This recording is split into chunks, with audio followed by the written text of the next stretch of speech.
for this wonderful evening session. I request Deepak Ladda sir, Chairman of the branch, to give overview of the program. Thank you, Secretary Ravi Shankar Reddy.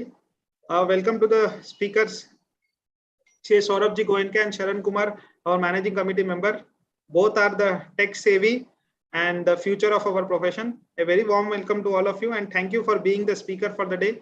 And I welcome all the members for one more exciting session from Hyderabad branch, that is automation using RPA in finance. As friends, as we all know, automation is the success for the next generation. Our profession has traveled from the day of manual books to the computer. I still remember my principal saying when in 90s and 80s, when the computers were just came before Tally and Wings were into, and the accounting software were actually introduced, many members felt at that time that it will only be the cake of few people, and our decades and generation of bookkeeping methods will not change. But in next few years, all chartered accountants offices had systems, all had accounting softwares. The manual bookkeeping was shifted to the accounting, then the ERP. The evolution in the technology is being excellent day by day, and now the generation is of the internet generation. As we all know, the volume of transaction which all of us are facing have designed and made us mandatory that there should not be any human intervention in the transaction. The volume of UPI transaction that is happening, the volume of net banking, the volume of UPI purchase sales, the process are being completely automated by robotic process automation and the new technology that is being introduced. So it is very much important for all of us that we should learn this technology and advise our clients to accept it, because many of us feel that this is only a cake of big MNCs. Our client may not need it. We'll still have the same, our ERP will be sufficient to take care of that 10 years need. But friends, I don't know, it is my experience that it takes no time for a client to flourish and go to the next level. So by the time a opportunity comes, it will, but when he is not able to adopt the technology, still being that same phase or the promoter level company only, it will stop at the promoter level company. To grow from a promoter level company to an investor and professional driven company, the process is involved, and we all know the process has to be foolproof. Internal controls has to be fully established, and there has to be complete automation. Then only so that investor will have a confidence in the company and invest upon it. So it is very important for all of us that we should learn the new technologies apart from learning the new acts that we usually do. So today we have the great speakers who will tell us how can we help our clients in and ourselves officers also to little bit automate so that our process gets free from manual interventions. So without wasting much time, I thank once again the speakers for taking up the session for today, agreeing to address the Hyderabad branch members. Thank you. Over to you, Secretary. Thank you very much, Chairman sir, for giving the context of the program. Now I request CAS Reddy, Management Committee member, to introduce the speakers. Thank you, Secretary sir. It is my privilege to introduce today's speakers, CA Saurabh Goenka and Uppalpati Sharan Kumar. Mr. CA Saurabh Goenka is based out of Bangalore. CA Saurabh Goenka, co-founder and CEO at MindMap Digital, Forbes Business Council, Artificial Intelligence 40 under 40 2021, CIO Review Top 10 RPA Firm 2020, Angel Investor. He talks about RPA, automation, digital learning, digital transformation, and artificial intelligence. Also, he talks about hashtag RPA, hashtag automation, hashtag digital learning, hashtag digital transformation, and hashtag artificial intelligence, and various AML focused startup. So this is the brief profile about CA Saurabh Goenka. And today also is Mr. Sharan Kumar is one of the managing committee member of Hyderabad branch. So he is also one of the speaker for today's session. And both the speaker for accepting to take the today's session. We thank you on behalf of the Hyderabad branch, and over to Secretary. Thank you, yes, sir.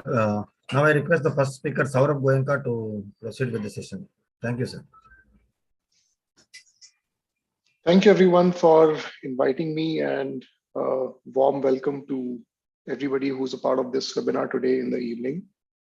Let me just quickly start sharing my screen, and let me know if you guys are able to see my screen. Yes, sir. Great. So without much ado, let me just basically start. The agenda for the session today is, of course, I want to make the whole idea of digital transformation and automation very easy for you. Will not spend more time introducing myself. I think I already got introduced. So I'll move straight to the agenda for the webinar today. I'm going to talk briefly about, what is digital transformation and how is it affecting the world at large? And specifically, how does it relate to the world of finance? Then we will start understanding robotics process automation, also known as RPA as a technology. And we will see how can you get started in automating some of your processes, some of your finance processes. I'll show you lots of examples of actual robots, which people are using today to automate various things in the world of finance and accounting. And I'm going to be spending some time talking about the finance of future, right? Now, all the participants, of course, will be muted during the webinar. And I know that this is also on YouTube. So if anybody has any questions at any point of time, please feel free to pop them in the chat window then and there, or put them in the Q&A.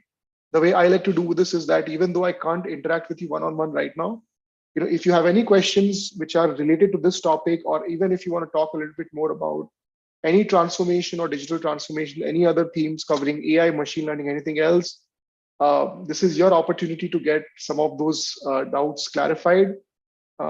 And I'll be very happy to take your questions, as and when you have them, right?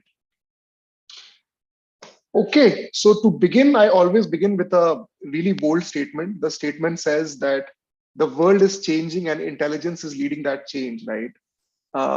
Now, the world has kind of always changed. It has never really remained the same.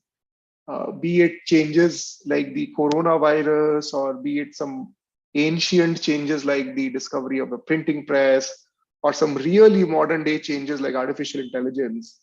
It has always kind of changed. But what is really different right now in the world we live in today is that the pace of the technological change is really big. That pace is massive.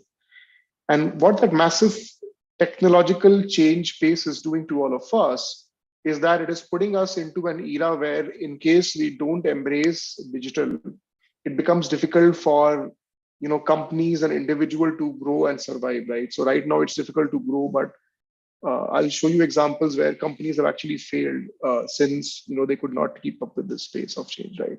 Let me elaborate this a little bit further in terms of what do I mean by it, right? So on the x-axis, if I plot a graph covering the period from 1400s, projecting out till about 2050, and if I draw a graph which shows you the pace of technological change, that graph is going to look something like this, right? Where you have a flattish line from 1400s to the 1850s, 1900s. And after that, the pace of change has really picked up crazily, something like this, right? Now, that's what I mean by the pace of technological change being massive, right? So if you study this a little deeper, earlier in the 1400s, you had the invention of the printing press, which kind of really changed the way things were done. Then you got the telescope in 1600, the steam engine coming in 1750, so on and so forth. Now, two important observations here. Observation number one is that it took a lot of time for really big game-changing inventions to come up. It took almost about, say, 200 odd years from the printing press to the telescope, right? That's observation number one. Observation number two is just think about this. Before the 1400s, you had newspapers and books which were copied manually by hand. Now, once you have something like the printing press, would you still be interested in copying those books by hand? Or would there be a thriving industry of people who want to do this manually? That's something to ponder about. And the answer, of course, is no.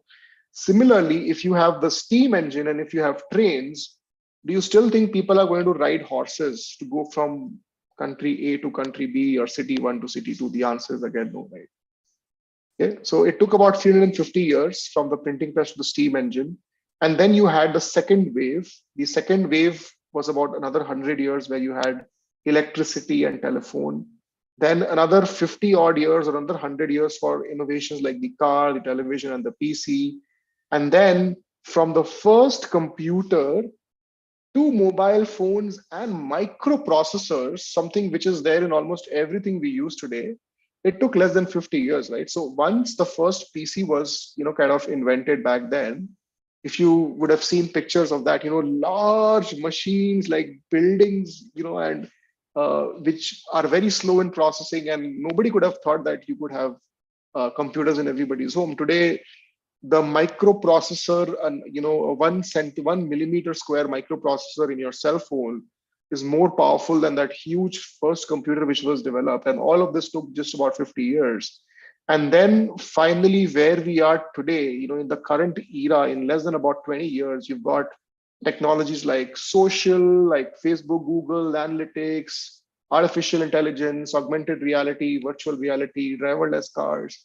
And we are heading towards an era of singularity, right? Singularity is basically the state where people estimate individuals and robots to be as smart as each other, right? So you will have robots who will be as smart as a human being, right? That whole thing is called singularity. The point I'm trying to drive is that this pace of change has been like really, really massive off late. And which is why it becomes all relevant for people like you and me to kind of understand more about these emerging technologies. Let me just zoom in a little bit more on that. And if I just take the period of 1900s to 2050 and recontextualize this to the whole world of business, and talk about what has really driven transformation in the world of business, right? Now, business process evolution is always aimed towards one of two things. You either want to lower your cost or you want to improve your efficiency. Now, what happened between the 1900s and 1950s is that all businesses were focused on improving their core operations, right? For example, if you're a manufacturing company, you will be more focused in getting the best machinery in place or putting the best processes in place so that you are able to manufacture the right quality and the right quantity of steel, for example, right? So all companies used to focus on optimizing their business processes. But what typically tends to happen in the world of business and even in the world at large is that once you've kind of optimized a process, that knowledge spreads. And that's what happened. By 1950, you had almost everyone kind of fixated on how do they do their core business. Then people realize that if they want to scale their business, they have to go for IT transformation and IT management, where information now started becoming very important.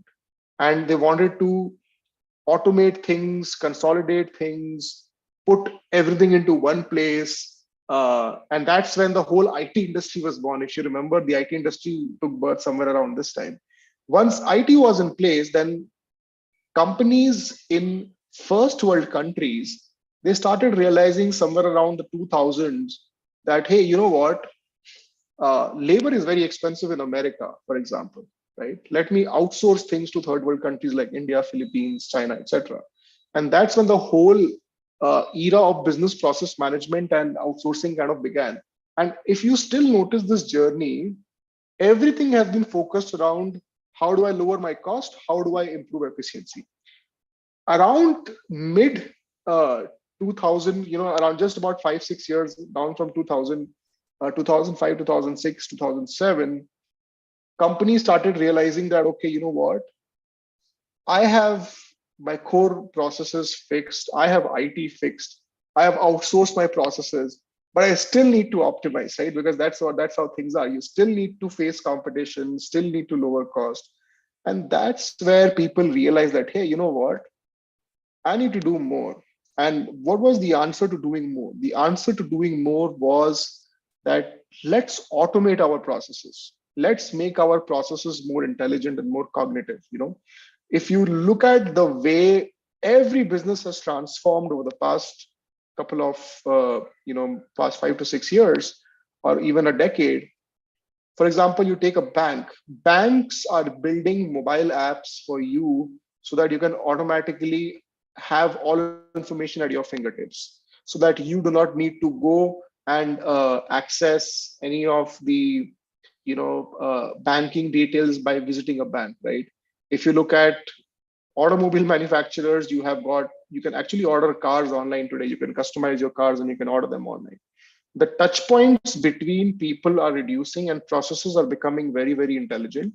And to support this entire ecosystem, you've got this thing which is known as Industry 4.0, which is the world where we live today. And you've got a host of these different technologies there, like RPA, machine learning, artificial intelligence, blockchain, IoT, augmented reality, virtual reality, etc. And it's this entire ecosystem which is kind of taking care of this whole process of enabling transformation, right? I just want to set that context for you to realize how important is the world of automation today, right? Now, zooming on this a little bit in terms of the automated cognitive and intelligent processes, and how is this specifically affecting the world of finance? Here are some of the expectations which CFOs, of today they have from finance, and this is based first hand on the interactions I have with CFOs all over the world, and what are they trying to drive today, right? The very first thing is that they want to automate at least 90% of transactional finance and accounting. What is the meaning of transactional finance and accounting? As part of your finance and accounting processes, there are some areas which are repetitive in nature, right? For example, if you do invoice processing by which you are entering details of an invoice into a system of record or an ERP, that is something which is entirely transactional, right? Similarly, if you are posting journal entries, doing reconciliation, repetitive functions. So if you just take book closing as an example, book closing is a very rule-based repetitive function. Now, CFOs want to automate at least 90% of all of that, right? Second, they're focusing on more analytics and visual dashboards than data. You would have heard of this theme so many times, where people are moving away from rows and rows of Excel files, and everybody wants to look at data in a very snappy and easy to access way, using dashboards, metrics, indicators, graphs, charts, etc. That's the second biggest trend. The third biggest trend is people are focusing on faster book closing and lesser time to publish results. I remember when I became a chartered accountant, companies used to take almost about a month or 20 days for them to close their books of accounts and report numbers to the street. Now that is changing in a very big way today, and companies have moved to 7-day book closures, 8-day book closures. There are some which are doing 3 or 4-day book closures as well. And how is this happening? This is happening because there are automated systems in the back end which can be used for the faster book closing and lesser time to publish results, right? Similarly, you have bulletproof compliance and filings as a very big need today, with the regulatory landscape becoming more and more complex, be it GST, be it something else. Even the data protection bill is expected to come out sometime soon. With all of those things in place, there is more and more compliance and filing. And we all know that the cost of both doing an incorrect compliance as well as a delayed compliance is very, very high. So all of those things are very big expectations from finance, that people need to have very strong and bulletproof compliance and filings.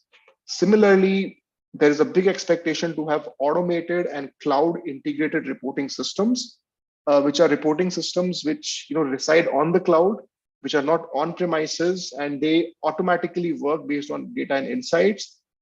When it comes to audit, a lot of change is affecting the world of audit, where you have analytics and AI driven pre-audit platforms which are getting created, which are more like audit assistant bots, right? So for example, there are platforms today which can integrate with your books of accounts, get all the data in, analyze them, within about 10 to 15 minutes, they can complete the entire preliminary assessment and tell you that, okay, out of so many transactions, these are the 10 risky transactions or, irregular transactions you need to look at, right? So, I personally foresee that in the next 3 or 4 years, you will have some great automated audit platforms which will come up, right? And of course, the other big thing here is companies have started saying no to random sampling. As there is increased compliance, increased regulatory risk, increased financial fraud, it becomes easy for fraudsters to kind of hide those transactions as part of random sampling. So random sampling is going away. Similarly, you need to have reporting integration with smart assistants.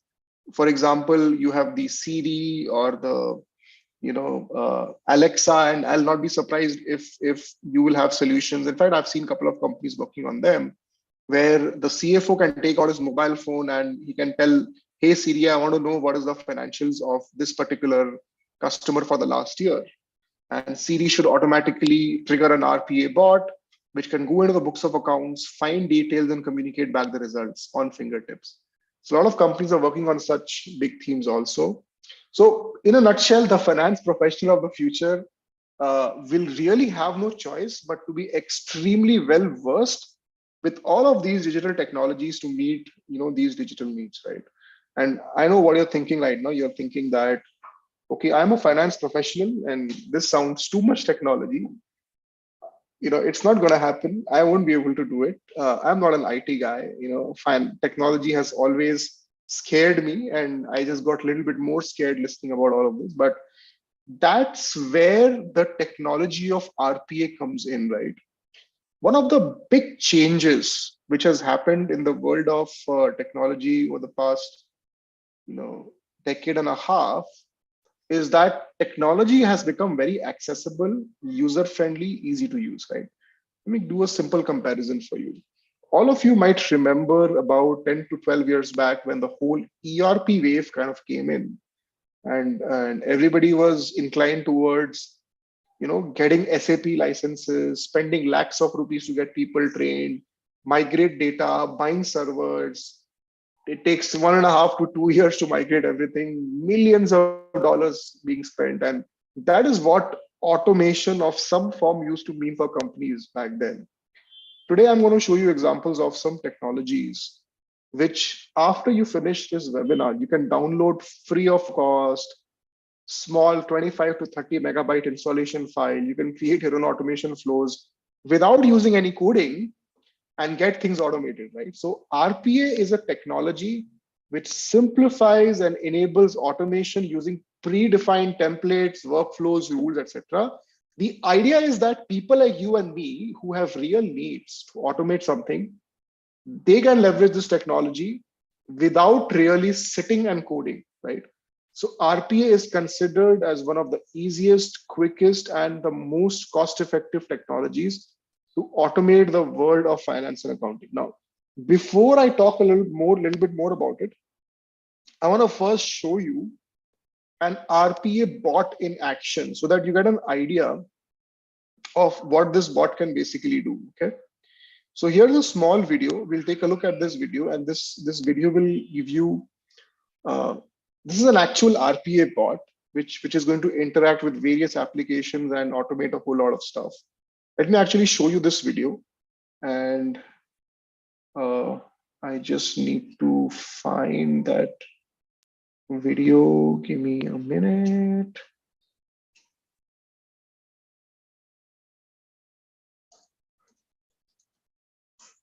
And then I'll show this to you.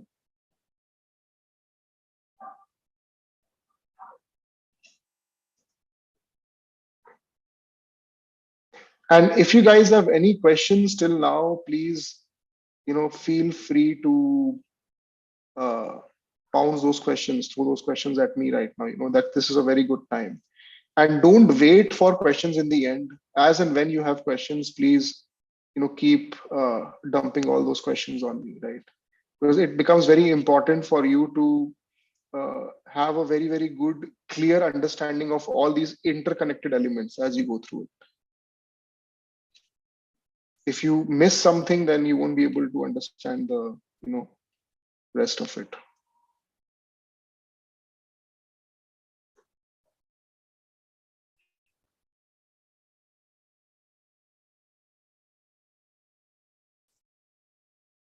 Okay, let me share my screen once again.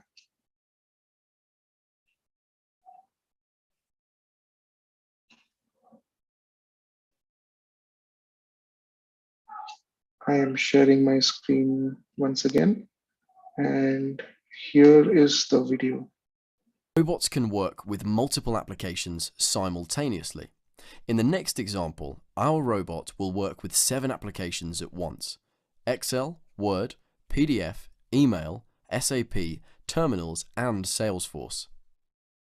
The Excel file contains the name, email, SAP number, and an individual code for each person. The robot will first read this data, then open the terminal, input each person's code, and get all the data from the terminal. The emails from the CSV will be input into Salesforce to find every employee, and then the expense data from the terminal will be added into the expense row. After this, the robot will create a Word document from a template with a status report for each person.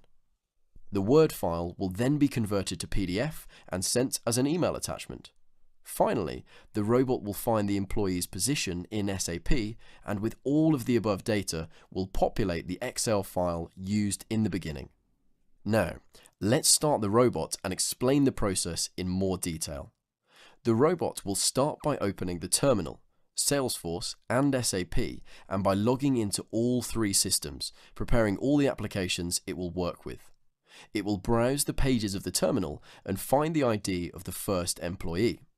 Then identify the same person in Salesforce based on their email address. The expenses are then added in Expense IT, the Word template filled in, converted to PDF, and sent as an email attachment. The robot then finds the position of the person in SAP, then moves on to the second person, looking for the ID in the terminal. After collecting the data, the robot sees that Salesforce does not display an account for Joan, so it creates one.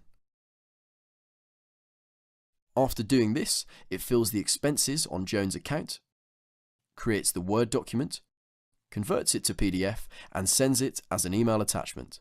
Then the robot moves on to the third person, and so on. Fast forwarding, we can see that all the data is completed in the Excel file for each person, and the emails for each person are sent with a PDF attachment.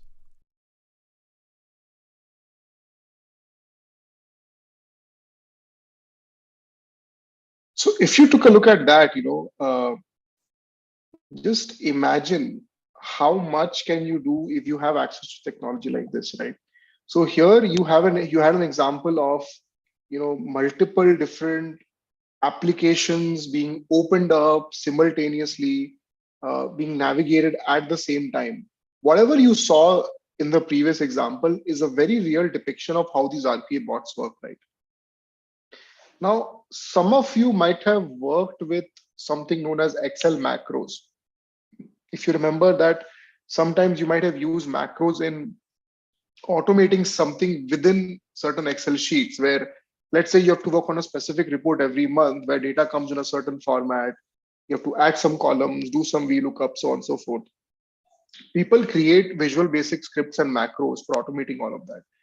Imagine if you could create something like that for your entire machine or for your entire desktop, where if you have an individual for example is doing some simple data entry projects where he's looking at a piece of document, extracting information, putting it somewhere else. All of those things, they actually take up a lot of time, and time is money, right? If you have 7 or 8 employees which are part of an accounts payable function of any company, they spend so much time in doing this manually. If that can be automated, imagine the kind of savings which can take place. So that was a very real example of how those bots work. Now, would you be surprised if I told you that you can yourself, without using any coding, create a solution like this in less than, say, 2 to 3 weeks, by yourself? That is the power of a technology like RPA, right? Where you can create solutions without any coding involved, without a lot of technical areas involved, and you can do it yourself. So everybody needs to move away from that thought that it's very technology driven, very complex. It's not like that. You can do all of these yourselves, right? I have a question. The question is, I am a finance guy with 12 plus years of experience in accounting, audit, tax, etc. What is the best way now for my career growth? I mean, in this high technology age, either move to IT software or continue in the same career. Okay, so there are two different ways. First of all, it all depends on where you are right now, right? If you are very happy with your practice, or if you are into a corporate job, I don't know, what's the scenario. If you're like really happy with it, then you can go ahead, do the same thing, continue growth. But what's important for you is to know two things. One, it's very, very important to at least start adopting some of these technology initiatives.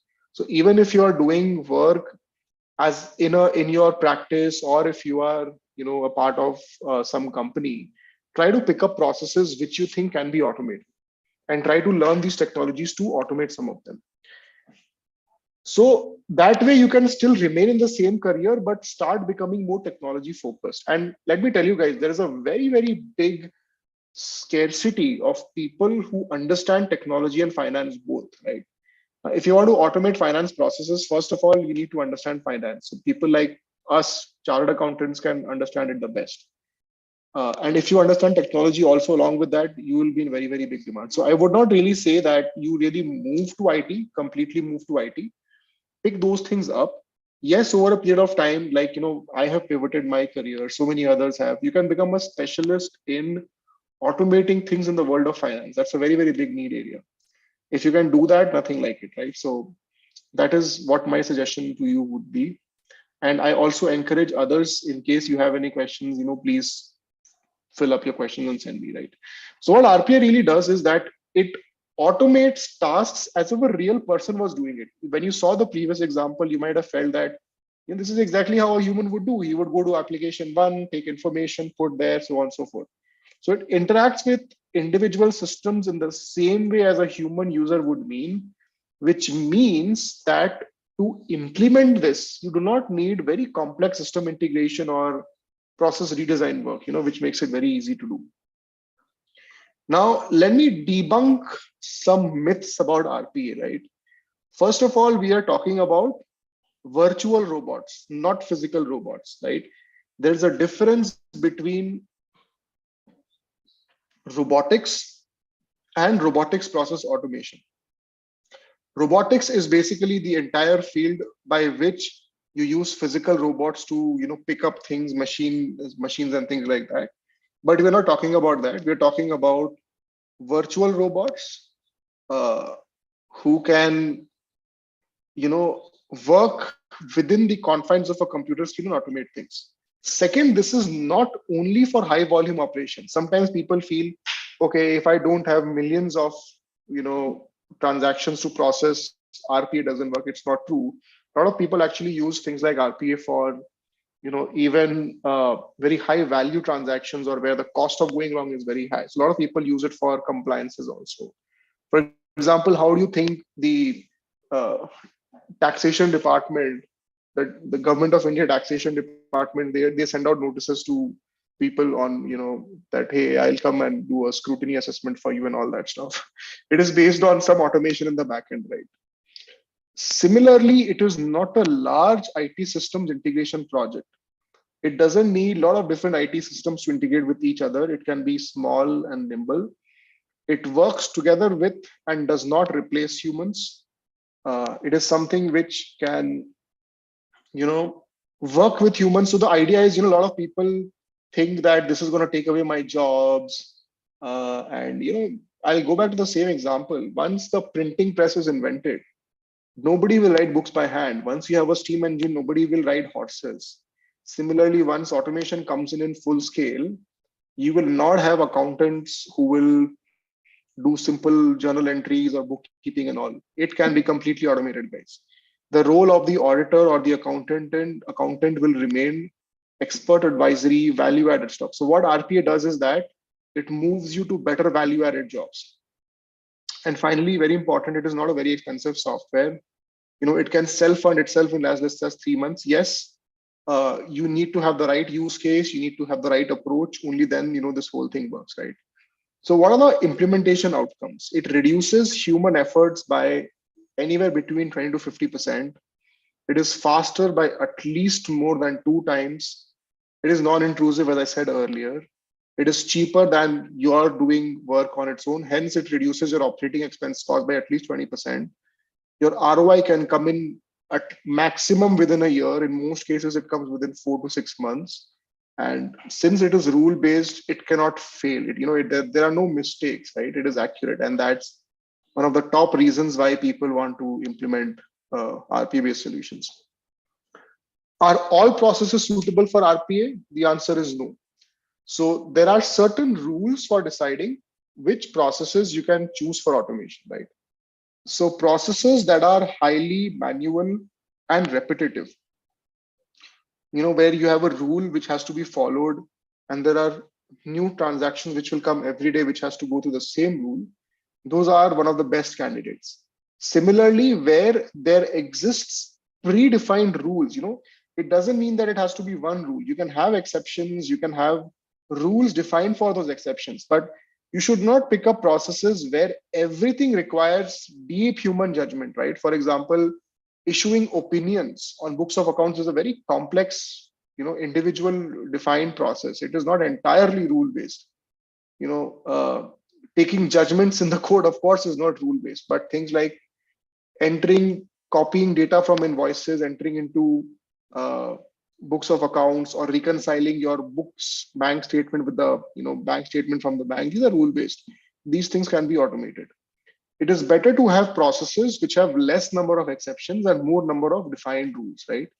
And similarly, if you are working with any automation projects where you need to read data from certain systems or certain documents, it is good to have documents which have standard readable electronic input type, right? So which means that documents which have easy to read documents, less handwritten stuff, more standard stuff, it is easy to automate. Processes with high volumes are always recommended. Processes where the system can change or the processing method can change, you should not pick up those processes. So for example, I often interact with lots of companies who come to me and say, hey, why don't you automate this for me? And then they tell me that, by the way, we are also going to implement an ERP very soon. So I tell them there's no point in automating something now, because if I automate something now for you, I have to automate it again after your ERP is implemented, right? So it is not worthwhile to do it like that. So if the system is going to change, no point in automation. Similarly, the automation savings typically results in saving of your people, full-time efforts, right? So to create a business case, right? We CAs, we understand numbers. What really works is that if you can show that by automating something, you can reduce the spend on people or resource cost, if you can save that cost, that's the right way to do it. Finally, it's best to pick up mature and stable processes. If you're a young startup, your processes are evolving all the time, don't take up automation right now. Take up only those processes where they're mature, they are stable, and you can work with them in a seamless manner, right? How do you basically work with RP? Till now, what we've covered is I've given you a scenario of what is digital transformation, how is it impacting the world of finance, what are the priorities of finance, what is RP? I showed you an example of a bot. Now, how do you get started, right? There are many different, to use RPA, you need RPA tools, right? Just like Excel is a spreadsheet tool, Outlook is an email tool. There are many different RPA tools. Microsoft has their own RPA tool. It's called Microsoft Power Automate. Then there are two more other very good tools called UiPath and Automation Anywhere, right? So you see UiPath here, Automation Anywhere here. You don't see the Microsoft RPA here because that's very, very new, right? So if you want to learn RPA, I suggest you get started with either UiPath, it's very easy to use interface, or Microsoft Power Automate. Now, if you already have a license of Microsoft Office 365, it means you already have a license for the Power Automate platform, which means your license cost is free for that automation platform. And online, if you go to UiPath Academy or Microsoft Power Automate website, you will find there are many courses there by which you can study and learn, right? So it's all a matter of you picking up one of these and start exploring them. Think of a use case in your mind. Think of what do you want to do with it. And once you've decided, you just need to pick up one of these tools and start moving with it, right? And that's how easy it is. What are the different steps to plan out an RPA deployment? First of all, you have to identify a business process. So you pick up an area. So you first decide you want to automate something in audit, in taxation, in accounting, in reporting, in compliance, whatever. You first identify the area. Within the area, you will know everything cannot be automated. You have to first select that, okay, I want to automate this step, this step, this step, this step can remain manual, so on and so forth. Once you have selected what you want to automate, you have to evaluate if automation is actually possible there. How will you evaluate? If you remember, you had these rules. Put these rules there. That's a very simplistic way of evaluating things. Once evaluation is done, then you basically, hire a developer or you develop yourself, you develop it, and then you finally, test it and you roll it out. Very, very simple. That's typically how you do an RPA deployment. Now, I typically get this question asked a lot, that what are the different processes which I should automate within finance and accounting? And for this, what I've done is that I've created something which is known as the F&A opportunities heat map, right? Now, if you typically look at all the things that you will ever do in the world of finance as a CA, there are two different types of processes. There are either transactional finance and accounting processes, or you have some specialist corporate finance rules. So transactional F&A processes would mean things like procure to pay, order to cash, record to report, and specialist corporate finance rules would be either financial planning and analysis, treasury, taxation, legal, audit. So what I've done is that based on my experience on having done this for various individuals and organizations, I have created this heat map where you will see boxes which are in one of these different color codings. Whatever you see in green is a very high automation potential. Whatever you see in red is a very low automation potential. Whatever is in blue is either medium or low automation potential, right? For example, if you look at procure to pay, the whole procure to pay life cycle, which is also called the accounts payables life cycle, it starts with receiving an invoice. Now, receiving doesn't really have much automation potential. You can't do much. Maybe you can create an invoice submission portal, but apart from that, you can't do much. Then there is scanning and indexing and the actual processing of invoice. Very high automation potential.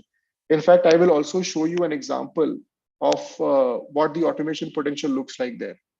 Invoice approval, again, low automation potential. You don't typically want to automate that. There's not much that can be done there. Payments run, again, high automation potential. Vendor help desk would be medium, right? Similarly, I'll actually be sharing a copy of this with the organizers so that you can have a copy for reference. And this is also being recorded. The recording or the YouTube link can be probably shared with you. So within order to cash, things like your invoice management, very high potential. In your core accounting or record to report, general accounting, reconciliations, closing and reporting, very high automation potential. In auditing, your data collection, vouching and verification, very high automation potential, right? So just a few examples here and there. Now, whatever you see here, which is marked with a star, these are those cases where most companies and people are actually requesting for more and more cases of automating, these areas. So if you want to get started from the scratch of picking up something to automate, you can take invoice processing, reconciliations, closing and reporting, some of these areas. These are very low hanging fruits, easy to automate, and you can basically do a lot of that. Now let me show you another example here of an end-to-end invoice processing system using RPA. And what you will see here in the example is how the system is automatically going to pick up invoices from a mailbox, extract data, do the data entry, do the accounting itself, right? So I am just going to show you this video. Just give me a second. Let me find this again. And then I'm going to show it to you.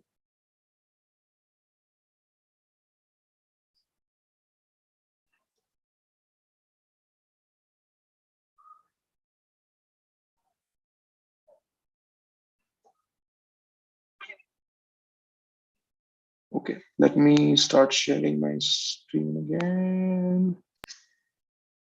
And here you go. You are about to see a robot performing the following activities. Monitoring a dedicated folder where invoices are saved in PDF format.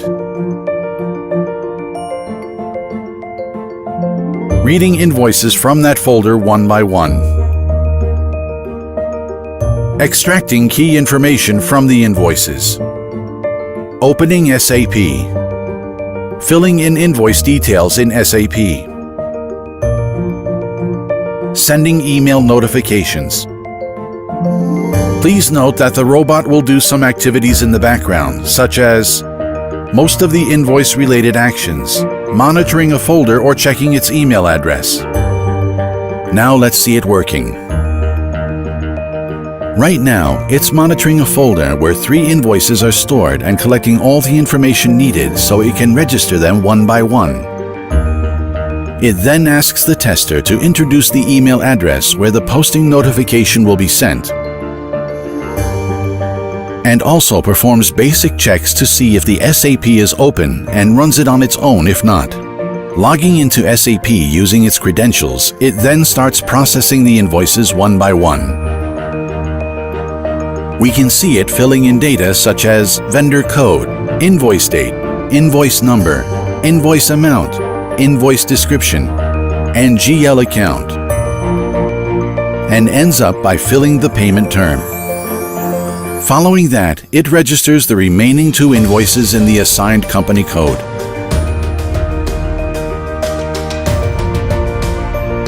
An email containing the SAP registration number is sent automatically by the robot after successfully registering each invoice. Checking in the background, the robot verifies whether the VAT on the invoice matches the one in our database, and if so, will post it automatically. Otherwise, it will park it and send a dedicated email to the responsible person highlighting this difference and asking what to do. Post the invoice or to cancel it and send it back to the vendor. All the invoice's details are visible in the email it sends, so let's reply with yes to the message for an invoice with a VAT difference. Finally, it will check its email address in the background, access SAP using the appropriate transaction code, and post the invoice.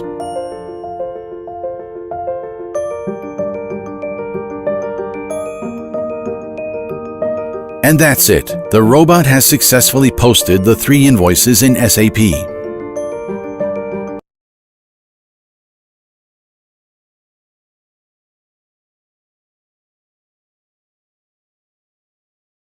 So there are many such examples where companies have automated their entire invoice processing function, where a robot can automatically read invoices from a mailbox, classify them into valid invoices or invalid invoices, extract data, take some decision-based rules, even things like two-way match and three-way match, where it needs to compare an invoice amount with the purchase order or with the goods received. It is able to do all of those things, right? And the reason I'm sharing these examples with you is so that tomorrow, if you want to get started with it, you have some ideas of how people are, currently typically using it. Let me show you another example. This example would be more relevant for people, and almost all CAs have been troubled a lot by the whole, multiple compliance requirements in the GST space. And of course, all of it is rule based. So I'm going to show you an example. This is something which my team had built themselves, where it does the entire GST two-way reconciliation on its own. At the same time, it also sends emails to vendors where the GST is not matching, right? So let me just show you this video as well. Hello everyone, so welcome to this demo video of reconciliation between GSTR 2A and purchase register.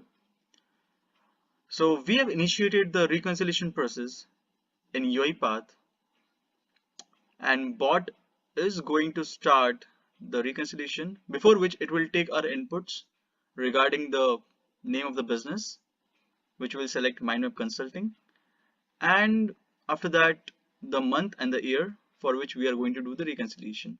We are going to select October, and the year we are going to select is 2020.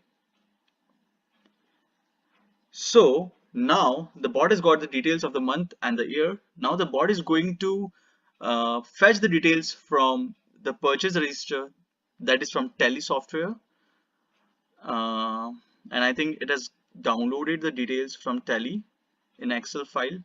And now the bot is going to fetch the details from the GST portal regarding the GSTR 2A data. It is doing this through our GSP partner, and it has already done that. It has fetched the details. Now, since the bot has got both the details to be reconciled, it is going to arrange the raw data into a proper file in Excel, and then we'll move on to reconciliation process. So bot will take around 10 seconds to arrange the data, and then after arranging the data, the bot is going to reconcile the data on an invoice wise level. The bot will reconcile the data for all the details like invoice amount, that is, I mean, the taxable value, the IGST or CGST or SGST, and cess. All these columns will be compared on invoice wise level. The report is going to be divided into 4 separate sections. The first one being the matched invoices, where all the invoices which are completely matched are going to be shown there. And the second section of the report will be the wrong GSTN. This report is completely based on the purchase register and will show the details where the GSTIN, that is the GST identification number, is wrong or omitted, right? And the third section of the report, which will show us the missing invoices in the vendor's data, that is GSTR 2A, or underreporting in GSTR 2A. And the fourth and final section of the report will tell us the missing data in our books or underreported data in our books. So we are just waiting for the bot to complete the reconciliation process and generate the reconciliation report. And these message boxes that you saw, these message boxes are not part of our actual process, but just to give us the demo that bot has completed the processes. So now we can see the message box that the bot has completed the reconciliation process and the report is ready to be reviewed. So we'll click OK and we'll move on to the output folder of this demo, this UiPath automation, and we'll see the report. So let's go to output folder and select the Excel file which is containing the latest report by us. You can see the timestamp. Yeah, 21st December 9:30. Right. So this is the report. This is the reconciliation. This is the background part which we are showing you, which will not be shown in the report. But since what bot has done, the bot has compared the details on an invoice wise level based on GSTN of the parties, of course, on the invoice wise level, right, comparing the 4 data within between GSTR 2A and the books. Now this is the first section of the report, which is matched invoices. You can see all the invoices are matched and there is no difference, 0 difference in every row, right? Now this is the wrong GST numbers, the spectrum party. So the party here is having no GSTN, it is omitted. So the bot is showing us in the report. Now this is the adjustment required by the vendors. The vendors have not provided or not reported the details about certain vendors. So it is showing the report. And this is the adjustment required by the business. So now we have seen the reconciliation report and bot has shown us certain differences in the form of mismatch as well as omission by the vendors.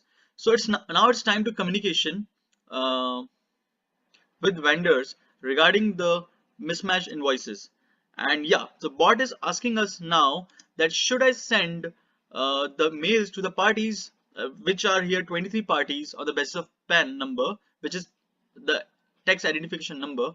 And we are selecting yes to all because we have seen the recursion report and it was all good, right? And now the bot will send to the individual email ID of the vendors the differences, the respective differences of their own, right, with our books. And as we are speaking, the bot is sending emails in the background. And let us check out what it is sending to the vendors. But the catch here is that the mails have been sent to our own email ID, our own employees email ID, because we don't want to bother our vendors with this demo, right? So yes, so let us see what the bot has sent in the email. So here the bot has mentioned the number of invoices which is having mismatch, and the notification number of the government which under which there is a requirement of matching invoices. Now let us move on to the GST mismatch attachment which it has filed.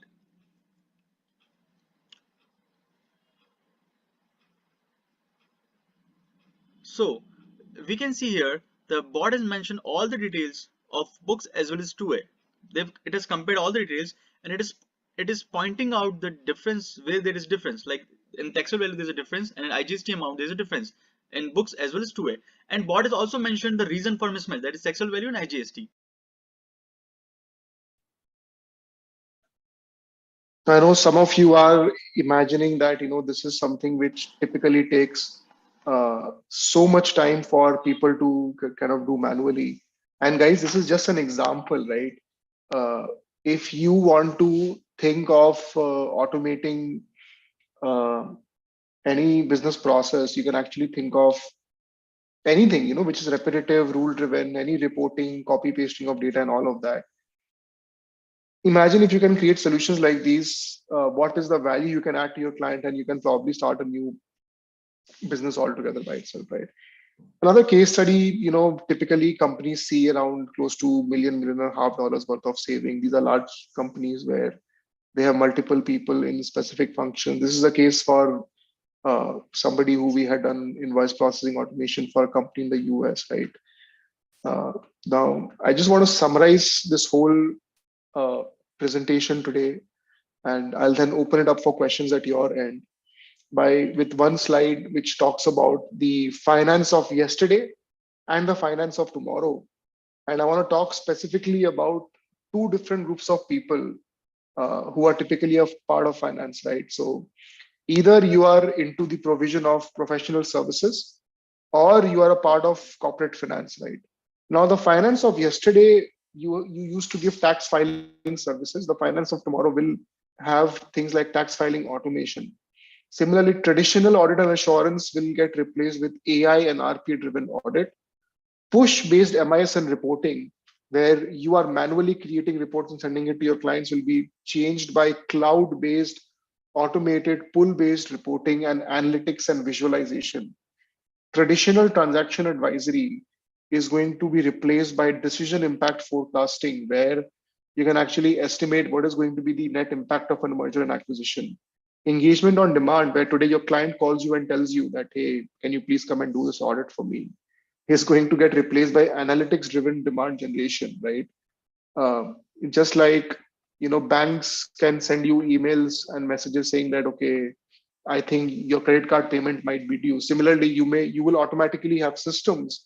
You can build systems to send messages to prospective customers that, your audit might be due or your compliance might be due and things like that. So you can use analytics to even generate demand for your business.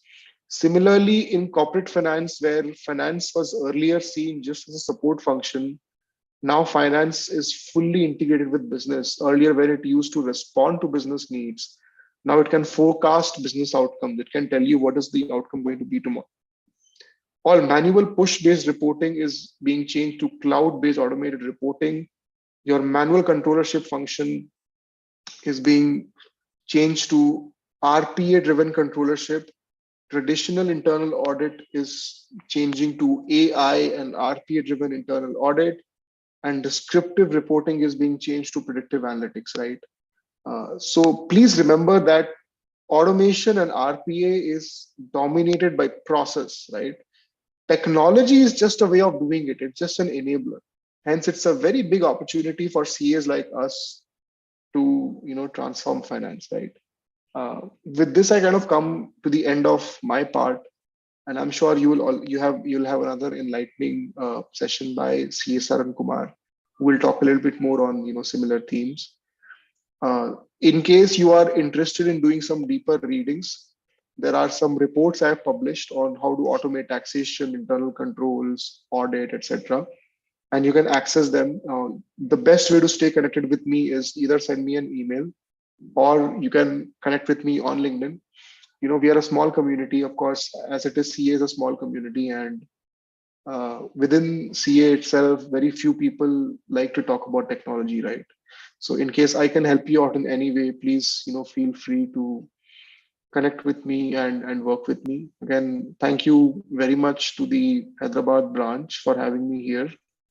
And I'll stay on for some more time in case anybody has any questions. And I hope that this session was useful to all of you. Thank you so much.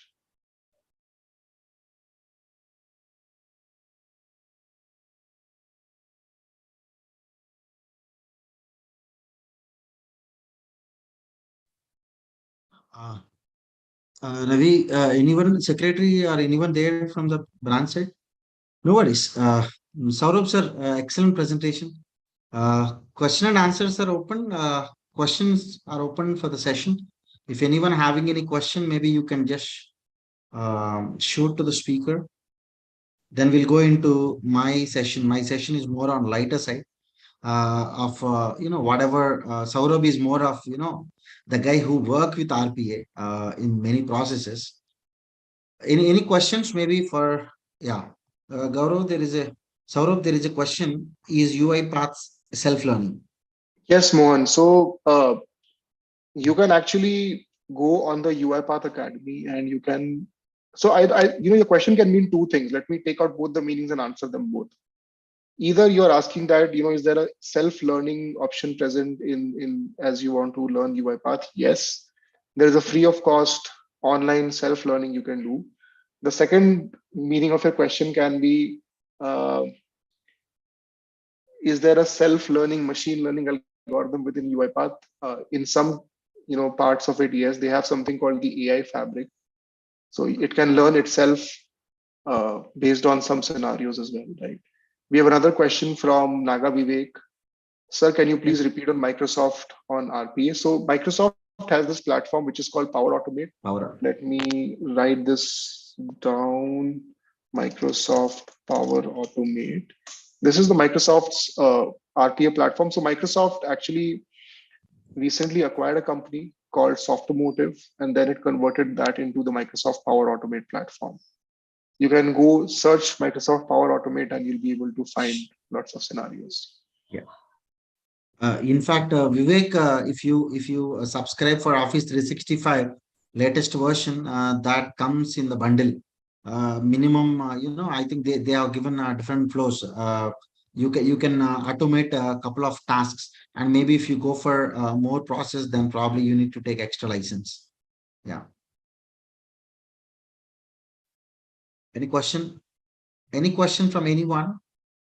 Ramesh, any question from your end? I think you raised your hand.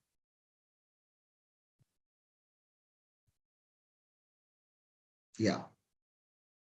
Saurabh, any alternatives which you guys work other than UiPath or how TensorFlow or maybe other applications are compatible?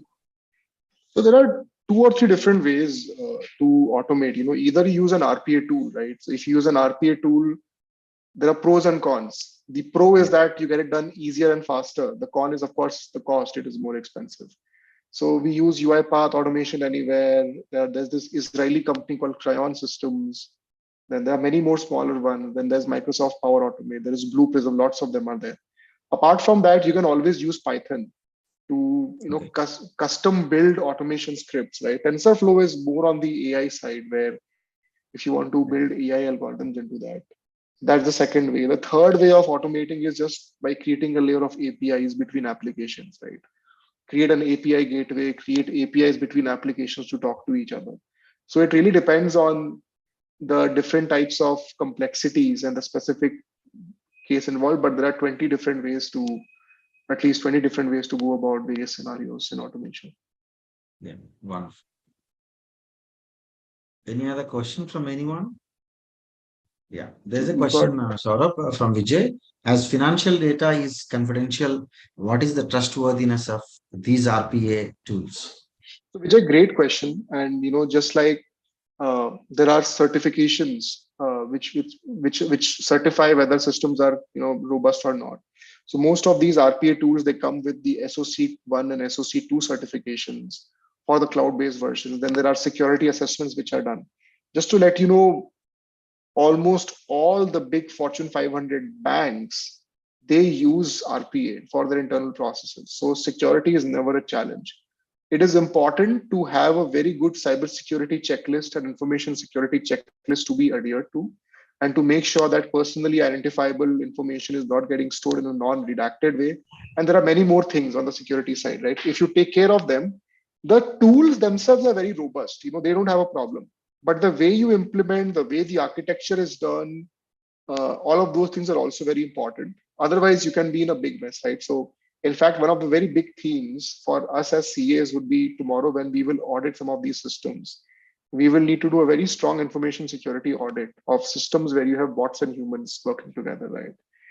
Trustworthiness wise, yes, it is very highly trustable. That's the reason that big hospitals, governments, banks, they're all using RPA. But of course, the way the compliance is structured is very important. Yeah, yeah. So I probably can say until unless the data is coming out, every application is secured. So, So, yeah. Any other question? Okay. Wonderful. In fact, Saurabh, wonderful session. Ravi, are you there, Secretary? You'll be in the session, Saurabh, or no, unfortunately, I have to okay. drop off. No problem, because I'm also the managing committee member. In fact, I'm very happy that I can do the vote of thanks and I can share the virtual memento. But I'm just looking for if anyone is available from the MC side. Ravi, are you there? Just give me one moment, Saurabh. I'm sorry for the Sure. inconvenience. Please take your time. Just give me one. Thank you.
Ravi, are you there? Who is there? Santosh? Okay. Saurabh, let me take the charge. Saurabh, thank you so much on behalf of Hyderabad branch of SARCF ICI. In fact, very insights, a lot of insights. I'm sure. In fact, this is one area chartered accountants can definitely look into, because that is what my last slide, in fact, into my presentation. We all should aim to become a citizen developers. Citizen developer is a guy who need not to know the entire coding, but at least having some knowledge on the code to take it further and build his own application. Thank you so much for the great, insightful session. Ravi, over to you. Thank you, Sharan. Thank you, Saurabh sir, for sparing your valuable time and giving a beautiful lecture. And I thank you, Sharan Kumar, also. I request all the members to please enroll for the CA Day celebrations on 1st July, which are going to be Ravi, sir, I celebrated. had to start the session. Okay, sir. Yeah, Okay, because please Saurabh continue. sir want to rush, so we, Thank you, yeah. Saurabh sir. Thank you, Saurabh sir. Thank you, Sir, you're everyone. just Thank you sharing the for your virtual time. memento, sir. Yeah. Thank you. Thank you. Thank you so much. Thank you. Please continue, Sharan. Yeah. Okay. So, in fact, I am the add-in for what Saurabh sir has given the content. My session is more of an add-in. He is like an application. Probably I'm trying to fit couple of content in it, but very light way. Okay, because that was a very heavy content looking into the UI path and so on. I am the guy always look around the things what is available and just want to give some insights towards the same RPA, but what are the used cases what I used in fact in couple of in my client location, and what are the processes which I have done the automation. In fact, if you can spend little time, probably you can automate many things. So let me start my presentation. In fact, as you all know, me, I think majority of you know, my PPT generally having very less content because I directly go into the application, start demonstrating. In next 30 minutes to 35 minutes, I'll try to give you in our CA profession, especially the people, I'm sure many of you are into the practice, or I'm sure a couple of people may be into the industry, how you can look your career into this particular area of process automation. In fact, the slides or content is more of taken from the online different platforms. So there are beautiful websites where it gives great content if you really want to learn. In fact, in the last couple of slides, I've given the sources where you can go and learn all these applications. What is robotic process automation? Because even when I did not know about this robotic process automation, since the word robotic is there, I always think about, the Rajnikant. That is what we always feel like, a person is walking and talking to the people and it does the entire process. Unfortunately, that's not the case. Anything is a robot means if you are using a mail merge. Okay, mail merge is a small robo process which we are using in our office. Maybe if you are using a small macro at your office, okay, to prepare the PDF automatically, that is what a small robot we can say. Okay, it's not any physical mission, it's not in hardware, it's not any voice recognition or reply software and so on. What exactly this is? RPA is a software. Of course, the software is having a code at the backend. Before taking me further into UI path and other things, let me tell you how this entire evolution changed. Long back, in fact, if you go back to the 30, 40 years, we used to have an MIS. Okay, whatever the regular data we are having, we are trying to make a small tabular formats or summaries that is what we used to present to the management, or maybe that is what we used to present to the regulators. Later, slowly, the MIS evolved towards the executive reporting. That means a lot of reports which they are using for the decision making, right? Later, it is evolving towards the business intelligence reports. Like if you know how to use the Power BI, Power BI is a self-service business intelligence report. The meaning is you can go and you can start working directly into the Power BI by just drag and drop the couple of things, or by just clicking couple of items, right? Even if you have a knowledge of any of the applications like SaaS, if you look into the basic version of the SaaS where you need to write the coding, if you look into the enterprise version of the SaaS, you need not to do anything. You just need to drag and drop so that you can build the model. That is what the area we are into now. Okay, that is what the evolution into the market. Long back, 30, 40 years back, we used to write a small code even to open the file. We used to write small code even to move the file or copy the file, paste the file. Now we are not doing that with the mouse. We are just dragging, dropping. We are just using the shortcuts, and we are using n number. We are doing n number of things with just couple of clicks, right? That is what the evolution is. So, it is a software product. In fact, very user friendly. Obviously, these days, all the software related items are into the English language where you can understand small tools or features the RPA tool is having, and you can simply drag and drop so that your requirement is fulfilled. But before dragging and dropping, you must need to know what each feature does. Okay. And also, that is what the program that replaces the people performing repetitive rule based tasks. You cannot send a board to the income tax department representing a case. That's not possible, right? That may come maybe after 50, 60 years. That may come, but as of now, that is not that is what robo cannot do. What a robo can do, the rule-based process or if-then process. If, for example, I get an email, if this email is having an attachment, then you please save this attachment into this X folder. This entirely is a rule based. I need not to keep a person for this, right? What I can do as a process, as a workflow, I can just make a small bot in such a way. Please look into my email box. In the inbox, if any new email receive, then open it, check it out. If any attachment is there, download it, keep it into the folder which I am already specifying. This is a rule based. For example, I did not receive the email. That means no. So it will not work. Let's say I have received an email, but there is no attachment. It will not apply. So this is what purely the rule-based if-then statement logical process we can automate. Okay, it is cross-functional, cross-application macros. Maybe you can combine 2 to 3 applications together, and you can you can build one new task or automation. These all are the one which a small robo can do in our day-to-day work.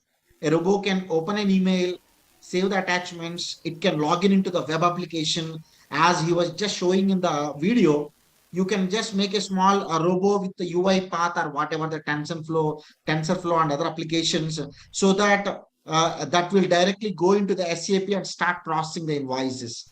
Okay, let's say if you want to get the information every 10 minutes from the NSE website, the real-time stock data, what it does, it can go copy the data, paste it into your application, do the analysis, display the final result. This is what a robo can do. It can move the files and folders. For example, you created a file when in the software or maybe the project, Microsoft project you are using, or any of the project handling applications you are using. Once the project is done, maybe a small robo, you can make it in such a way so that the files and folders can be moved from the in process to the completed. It can copy the files, it can paste the files, it can fill the forms directly, and reading and writing the databases. Let's say at the backend, if any database is there, once the job is over, I want to add one record, or I want to view a record, or I want to extract the record. It does the querying job basically. Okay, so it follows the decision rules based on whatever the workflow you give. It collects the social media statistics, including the web-based data. It does the calculation. If the calculations are purely the rule-based and logical-based, it can connect to the API systems. In fact, whenever we talk about the Microsoft Excel related or any other subject related, many people ask us a question, Sharon, is there any way we can get the data so that we can practice on that? In fact, for your information, there are many sources through which you can get the data. One of the beautiful source in India, especially the government of India is providing for the citizens is data.gov.in. Many of the APIs you can connect. This is what, if you are good with the process using a RPA tools, you can even get the data without going into this website through the API into your Excel or into whatever the application you are using for that matter. I'll just go through what this website is. This is a website where whatever the information required to be shared to the public, they publish. Maybe some of the department website is not up to date, but many of the records are up to date. Just for your information, if you want me to see, okay, I'm just trying to search, is there any MSME related data? Let us just see it. There is an MSME registration data. You just want to check, maybe you're trying to build a small application in Microsoft Excel. You want to check whether a particular company, maybe this is, let me first download it so that we can see whether we can see even the company names in this case, or it is just giving the state-wise records. Let me download this district and state-wise record. Okay, this is non-commercial. I'm just trying to show you what are the different ways you can get the data. So let me, whatever the email ID, you can keep it. I'm sure it will download into this format.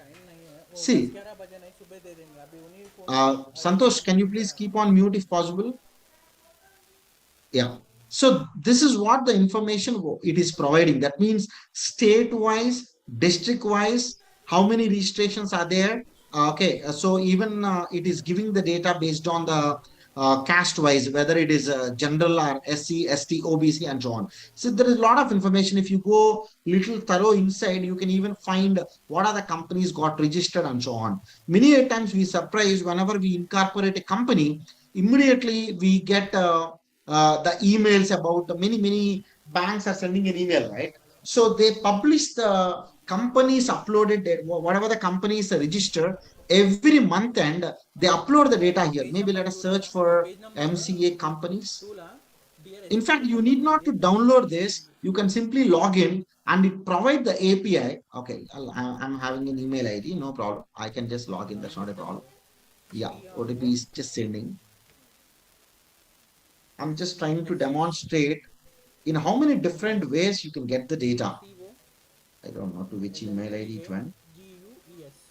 Yeah, no problem. Let me explain. What it happened, in this data.gov.in, for every database, it provides the API. That API, because these days, every RPA tool, be it UiPath or maybe be it TensorFlow or even the Power Automate of Microsoft, every RPA tool is having a connectivity to the different APIs. In fact, when you go to the clear tax and when you start giving a GST number, when you refresh or when you just do whatever the process button, immediately it is going into the GST network and pulling the information. In the same way, you can get the access. I'm really sorry, just give me 1 minute. Santosh,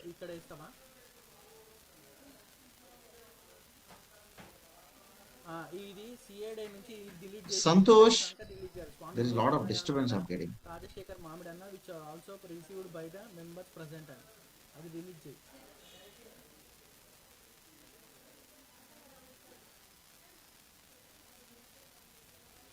తీసేసేయి. అది ఏం పెట్టొద్దు ఇక delete. దాని తర్వాత సిఏడే సెలవు. ఒక్క నిమిషం Keshav.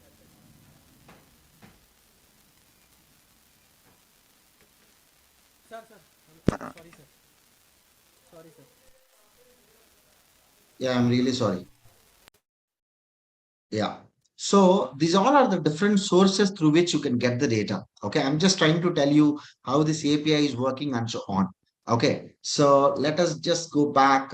There is a lot of data. You can just go through it because since the time is very limited, I'm just trying to give you what different ways you can get the data and process. This is what the RPA can do. So this is how I can explain, in any organization, obviously time is money. In fact, when I was working in the industry, I worked with Microsoft and Credit Suisse Bank. Always at the year end, we are having an appraisal system. Okay, the appraisal system also having a point, how much time this resource save. It's not about what the work you are doing. Let's say I need to do 10 different processes. Each process take maybe 1 day time. Okay, this is what my day-to-day work. So if I'm doing the same job again and again, that means there is no time saving. So at the end, they calculate how many processes the resource automated. That automation can be even a small automation. Maybe before you have taken a task, the task ideal time to complete is maybe an hour. Maybe after you have taken a task and you use different tools in Microsoft Excel or maybe different applications, you reduced the time to 30 minutes. That means you saved 30 minutes, let's say every day. So how they calculate, 30 minutes every day, they calculate with the full-time employee cost. right? For example, a full-time employee cost to do the same job, one full-time employee is like 10 lakh rupees as a package. Then let's say your automation is 0.01%. So 10 lakh into 0.01% is a direct saving to the organization. That is what the way these days every organization is looking into, especially the people who are into the industry, even now CA firms. In my office, maybe at the time of joining, I look into the items of maybe the articleship and so on. After join, maybe one person is very good. For example, if I give a task, when I give a task to the person B, if he is taking 1 hour, person A, if he is just completing in 20 minutes with proper accuracy and so on, then I least bother about the atoms in which she clears a inter and so on, because it is only about the time, how much they are saving, right? So this is what exactly an RPA can do. Human RPA is exactly the same process. In this case, I'm just trying to give comparison with 3 full-time employees cost with the RPA. Let's say there are 3 people who are doing the job from morning till evening. Okay, maybe these all 12 tasks a process, a small robo can do. The advantage of the robo, as you all know, it can work 24/7. It can work in a week, all the days. It can work 365 days. So accuracy is guaranteed. The reason behind the accuracy is because at the back end, the process is standardized. Once you give a clear-cut instruction to the RP, any robo or any process, what you prepare, and there is no point we will get the mistake, because at the starting point, my wireframe is exactly correct. In fact, many companies are looking for the people who can write a good wire flow. Wire flow in the sense, I'm sure you all are aware of these technology little terms. For example, a company is trying to implement an application. As a chartered accountant, I'm not a coder. I can't go and write a coding for that.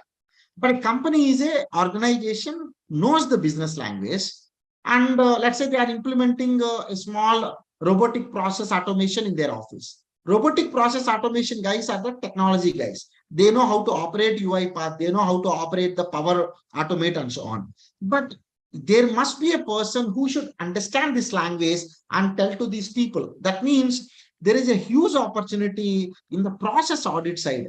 That means in a particular organization, a person is doing 20 steps. Next time for the same task, he may be doing 22 steps. That means there is no standardization. Maybe you can just step in and you can take the process, you can start doing the documentation, check it out. I think he has given a very great slide in the previous presentation. Start looking into each and every step, whether this can be automated or is it rule-based or decision-based. If it is decision-based, a small robotic process cannot work. Okay, maybe a human intelligence should be there, or else if already settled processes are there, patterns are there, maybe we can go for artificial intelligence. So let's say in a particular process, if 30 items are there, maybe if 20 steps are just rule based, if then conditions are logical based, I can start implementing those things in the RPA process.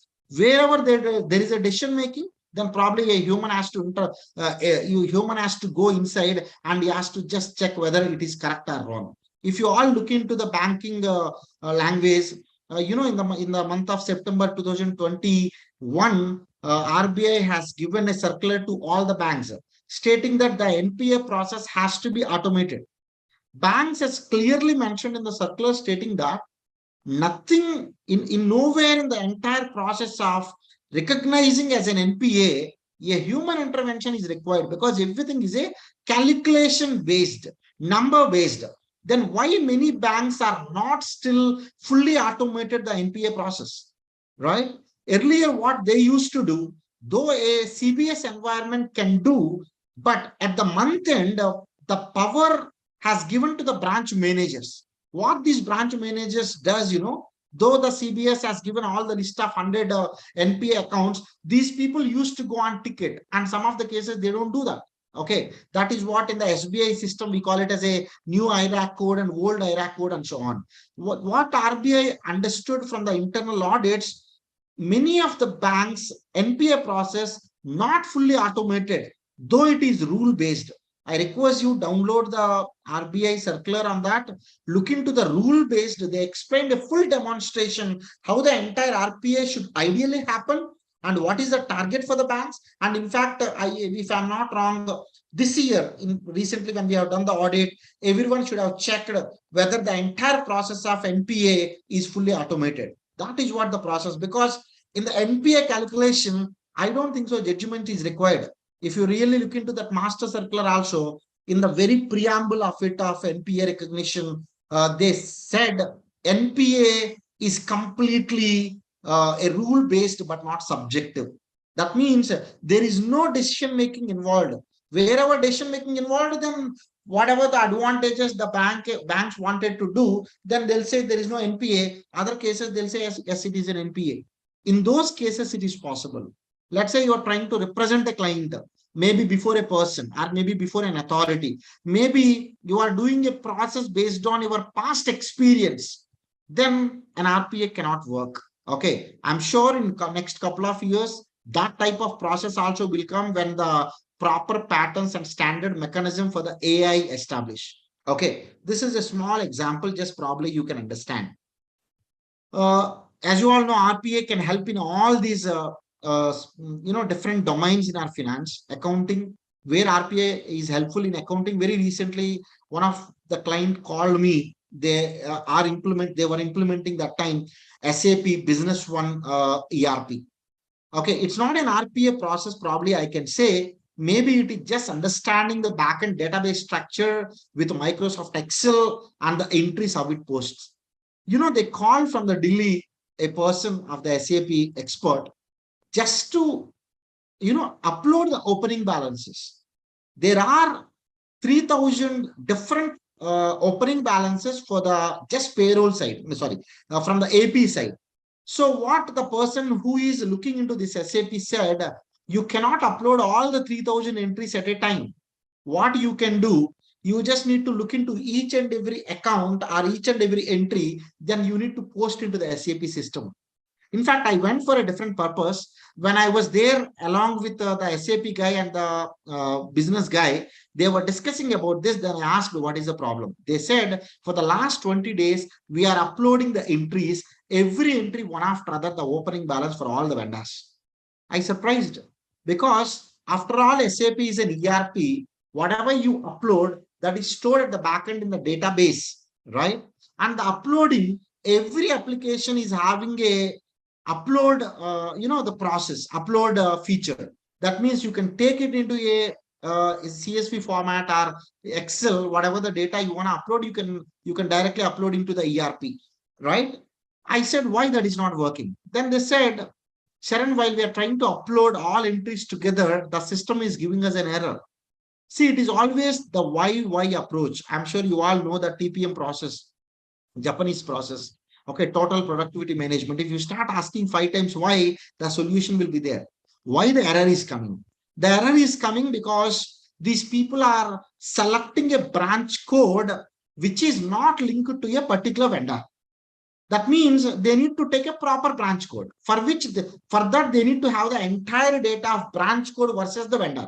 Maybe one vendor can be there in 7 different branches. The other vendor is only there in 2 different branches. The other vendor is there in 20 different branches. Earlier, they were using a tally application where branch was not recognized. Now they are trying to put all these entries into one particular branch and they are trying to upload. Even one entry is having a problem that is not allowing. Then using a small Power Query process, we have taken the data from the SAP in the last 3 months for a particular vendor, in which branch most of the amount is lying. We did that small analysis in 10 to 15 minutes. Then again, he said there is no specific report where you can get the entire balances versus the vendors. Then I said, it is very simple. You have a database at the backend. I can simply connect that database into my Microsoft Excel. I can see all the tables. Maybe in one table, the data what I am looking for is not there. I can link 2 to 3 tables together in the relationship concept of pivot table. Then we identified for each vendor what is the highest amount posted in last 3 months into the SAP, that particular branch code. Simply we have taken this, we correlated with the existing data, we uploaded, all the 3000 entries at a time uploaded. I'm not saying this is a RPA process, but in this case, as a domain person, you can give a value addition, because these people are just the business guys, accounting guys. Whatever the SAP guys are doing, these people are just following. They are the SAP guys. They doesn't know much of the domain expertise. So this is one area, especially for the young people, or maybe the people who are the citizen developers. I'm saying citizen developer is one of the very well-known word in the market. Means these days you can build your mobile application without having any coding knowledge. In fact, I recently started building one application for one of the client. There are n number of no code or low code mobile application softwares are available in the market. What you need to do, you need to know little coding, maybe understanding the settings part, maybe understanding the features part, maybe understanding how the data has to flow, what is the import mechanism, and how many columns are there. If you know the little knowledge, you can build your own application. That is what the citizen developer is. I wish, in fact, I am looking for every chartered accountant should aim as a citizen developer. If tomorrow something to be built, you need not to depend on someone, okay, who has to come and write a code for you. These days are not that at all. These days, everything is drag and drop. Maybe the basic knowledge is required. How, through what sources you can get the basic knowledge? There are n number of channels. The best channel which I always follow is YouTube. You just go every day, start looking into the videos, 10 to 15 minutes. You may not understand, I'm 100% sure. In first instance, maybe when you start watching, maybe over the period of 6 months, this entire content will go into your mind.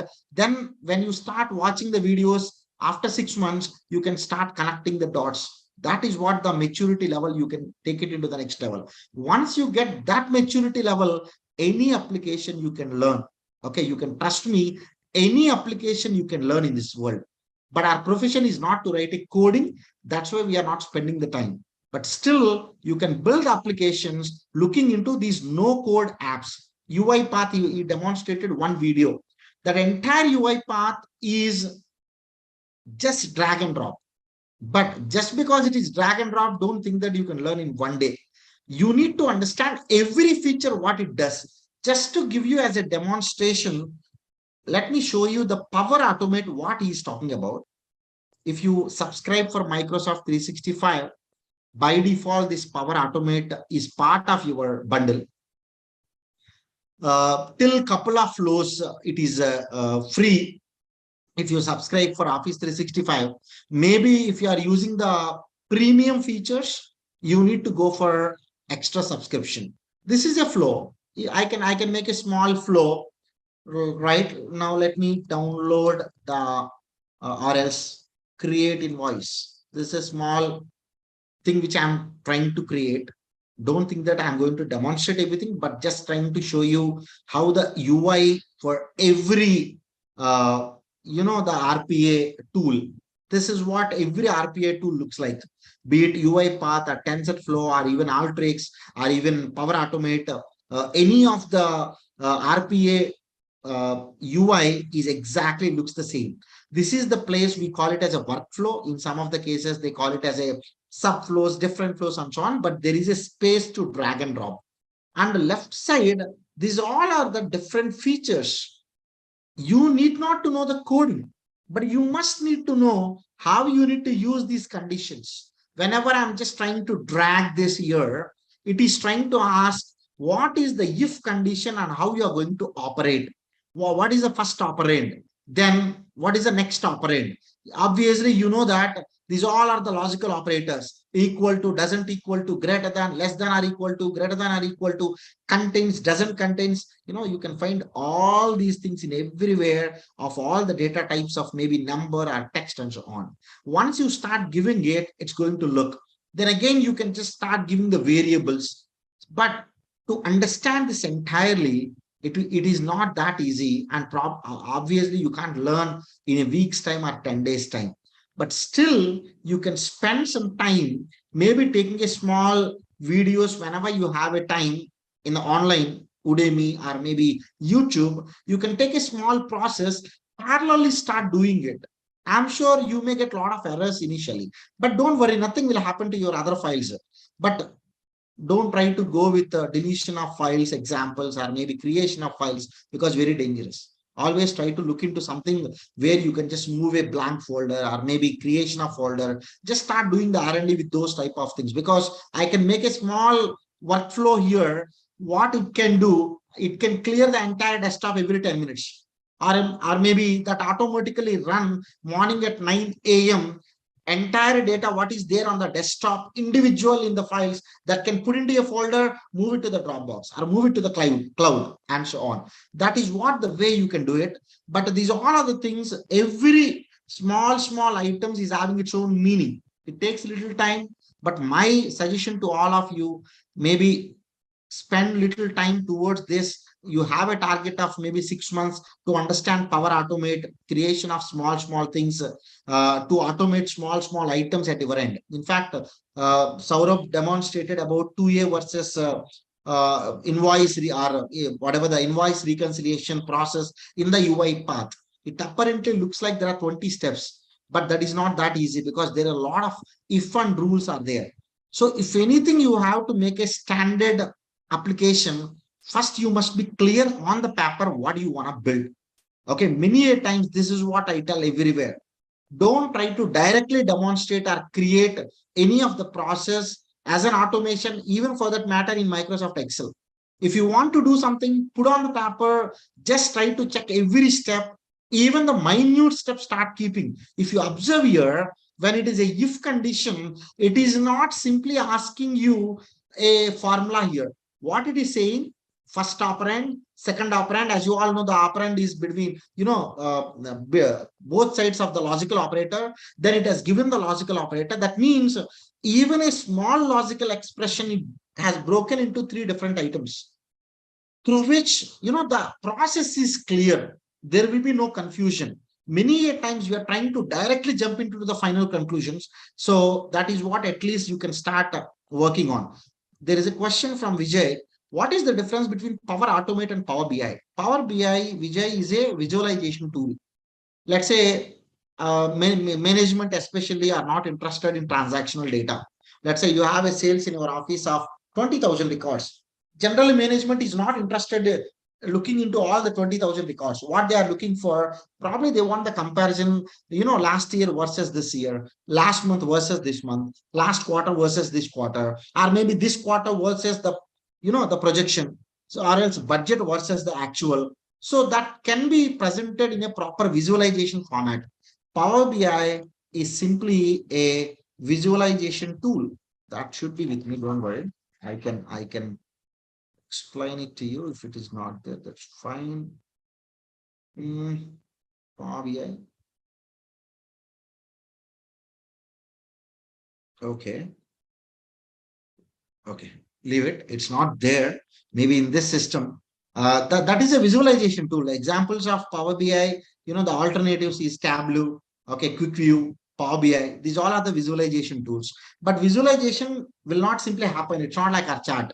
There is a lot of transformation must happen. So all these visualization tools are having ETL at the backend. It can extract the data from any source, be it from the CSV file, text file, Excel file, be it in email, be it from the SAP or any of the ERP for that matter. It can load, then you can do a lot of transformation, then you can just display it. Let's say the example what I was telling about, if I want to compare last year sales versus this year sales in a trend, for which I need to have 2 databases, last year database, this year database. I need to put these 2 databases one after other.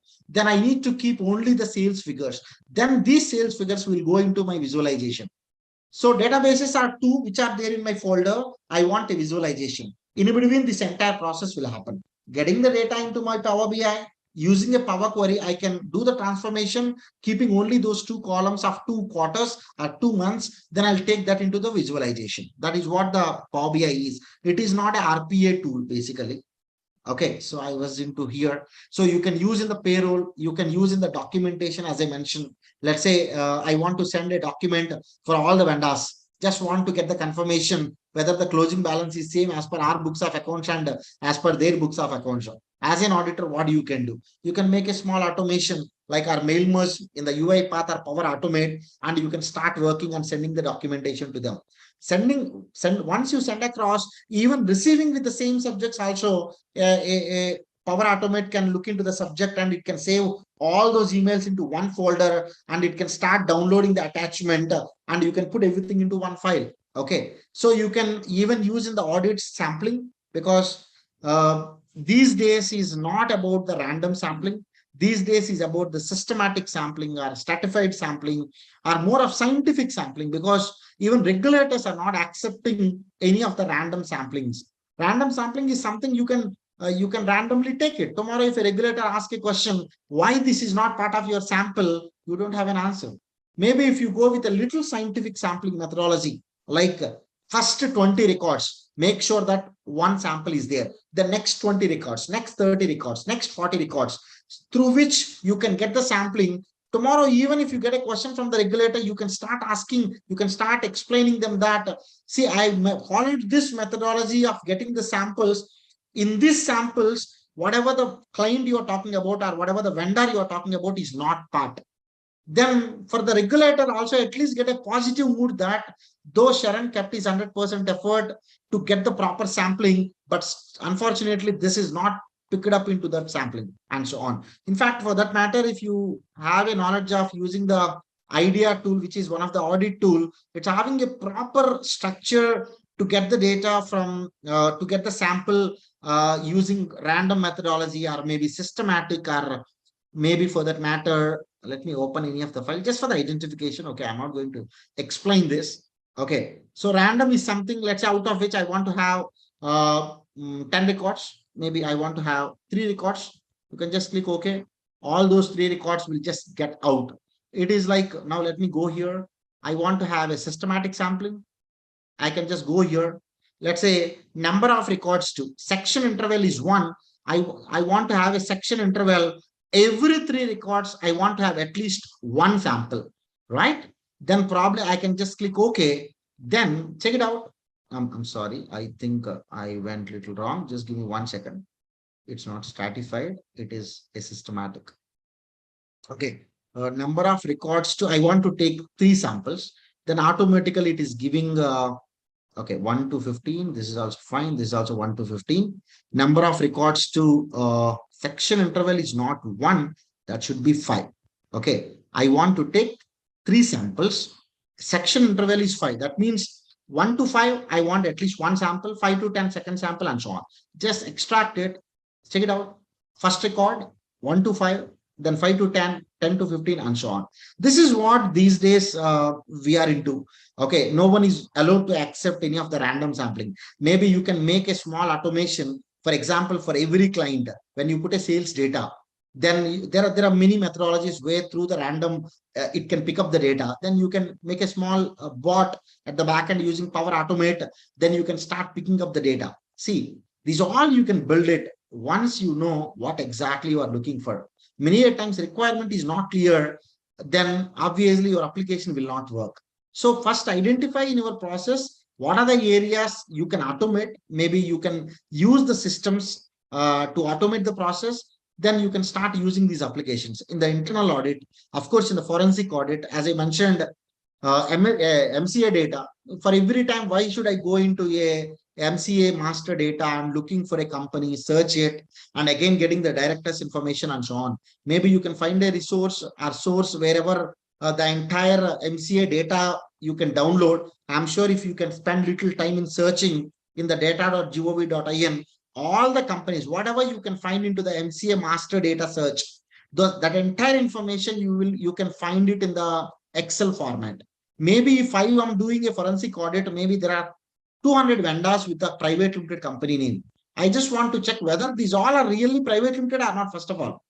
For me, it will take a lot of time because every record I have to take it, go into my MCA master data, put it, search, then give the captcha code, it's going to open. Instead, if I have a filter methodology in the API at the back end, it automatically gives me whether it is available or not.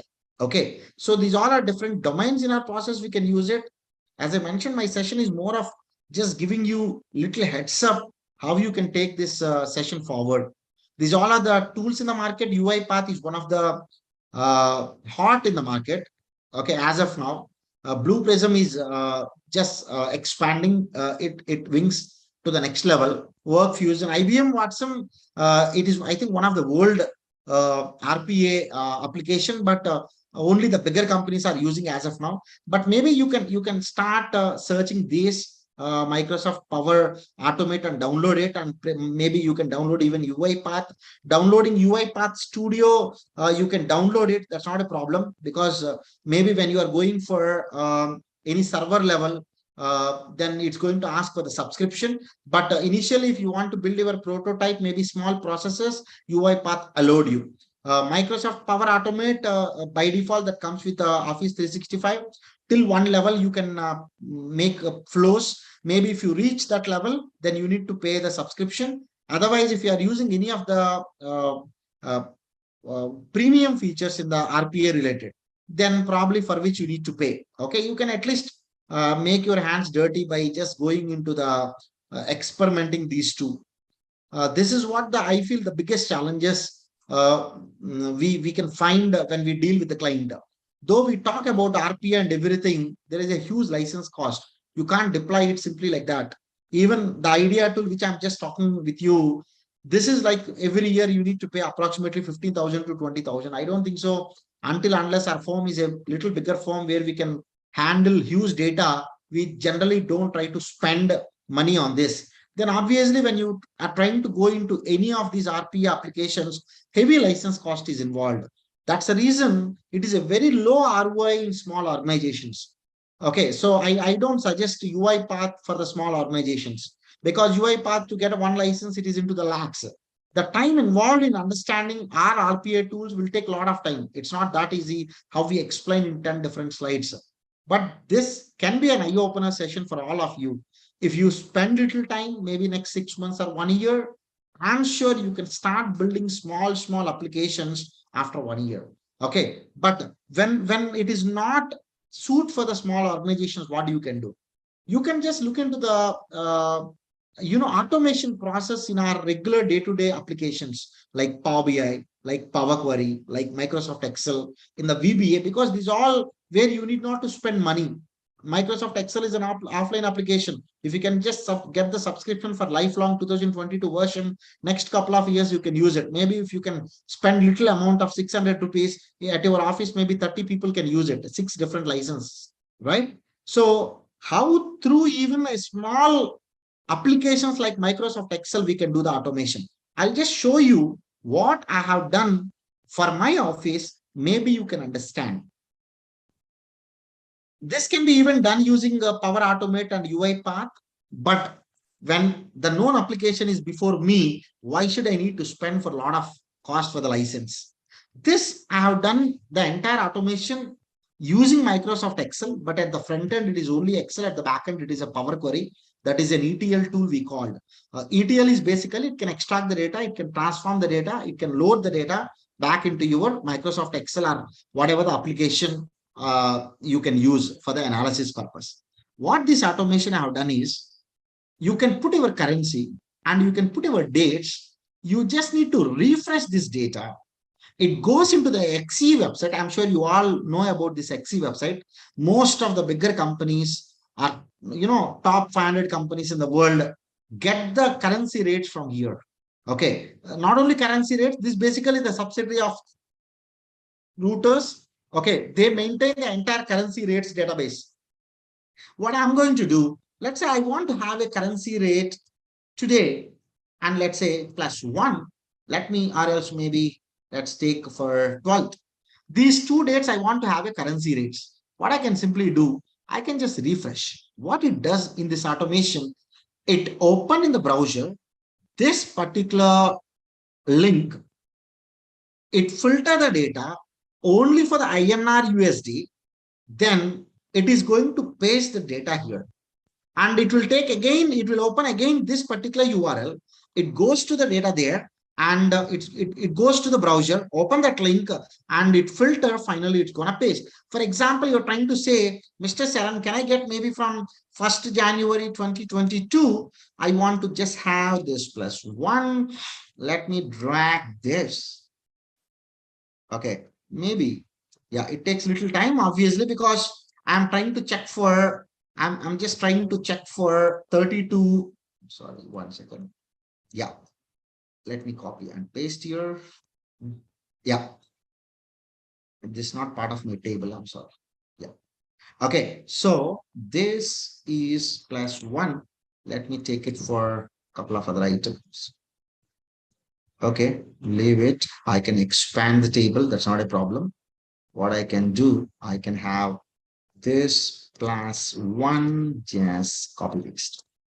Let's say, for example, for all these days, I want to have a currency rate. What I can simply do, go to the data, refresh all. Now it is trying to open one after other at the backend. Okay, then opening this link first, then filtering, pasting here, opening this link, filtering, pasting, and so on. It definitely takes little time. Okay, based on your process, the time you can reduce or maybe you can increase.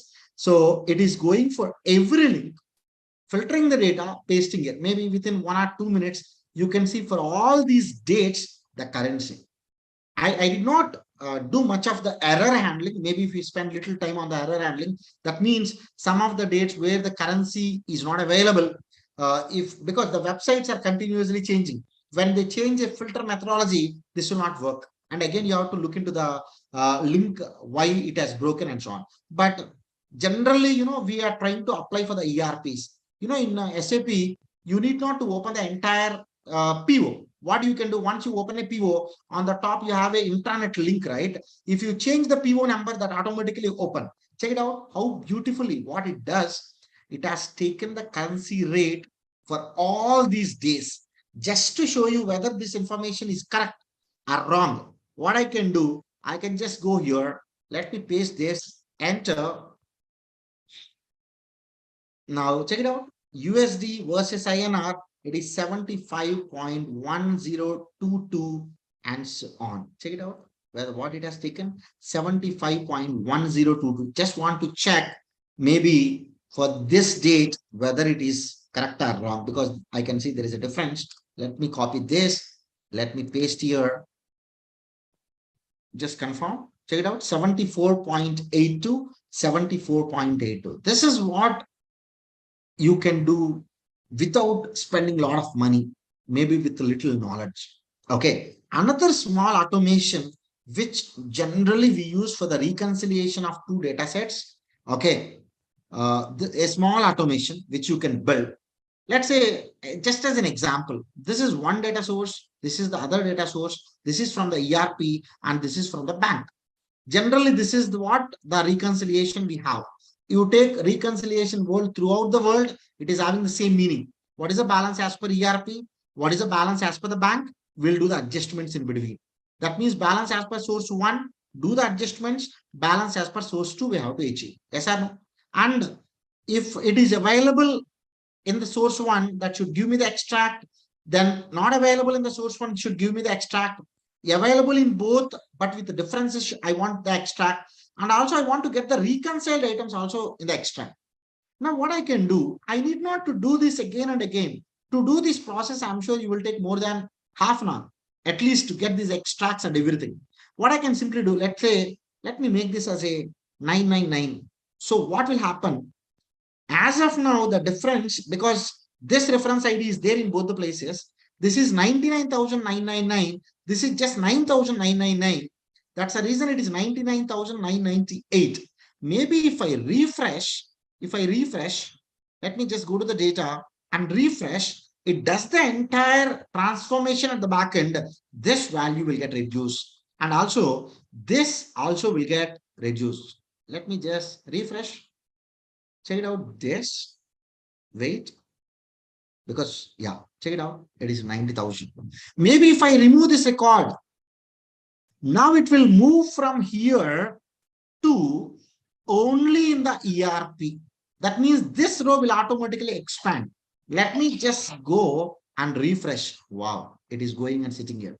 Now what I'll be doing, let me remove all these 5 items from here. Let me remove, not a problem. Now, if I refresh, right, those all references are only in the bank, but not in the ERP. So the list will be more here, but not here. Let me refresh. Of course, yes, check it out. Okay, absolutely, your reconciliation is matching, right? This is the way you can do the robotic process automation.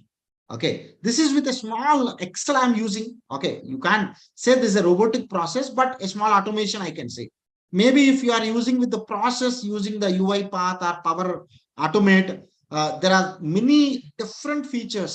At midnight, 12 o'clock, I want to send an email to my boss, whatever the work I have done. If you can make a proper process, you can put into your Excel the entire to-do list, then you just store it into a proper place. Then you set your process at the back end, then that does the job automatically. You need not to bother. Okay, that is what the thing which I just would like to demonstrate here. Just give me another 2 minutes. These all are the resources, the best place where you can learn. In fact, I'm not an expert of RPA. Every day I'm learning. Okay, using these all resources, you can go to the YouTube, huge content is there. You can go to Udemy. You need not to pay for every course. There are many free courses. You just put the filter and you can get so many courses on UI path or maybe TensorFlow or Power Automate. Simply learn, and many other platforms are there. And let us all aim to become a citizen developers. Okay, unfortunately, chartered accountant domain or finance domain is more into the tradition, because we only deal with the data on the paper, but we don't deal with the data in the system.